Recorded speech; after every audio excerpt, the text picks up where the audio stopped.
how to blur a part of a video in CapCut PC. First click on Import.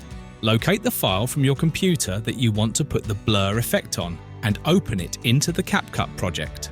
Click on this little plus icon or drag and drop the video clip into the timeline.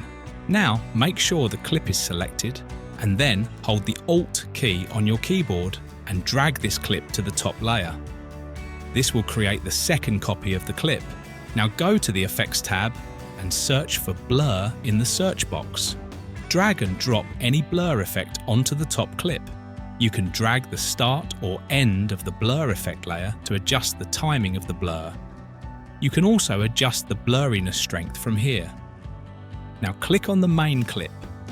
Under the video properties, go to the Mask tab.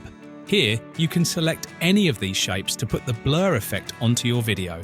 Adjust the blurriness mask onto the object.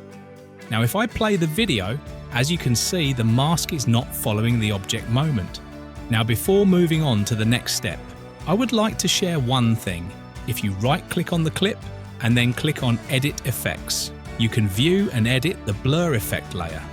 Now to trace the object moment, click and select the main clip. First set your playhead at the start of the blurring effect.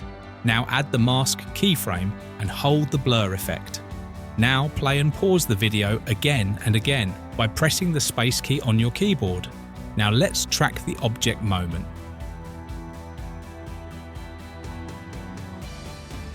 If I play the video, as you can see, the blur effect is following the object moment.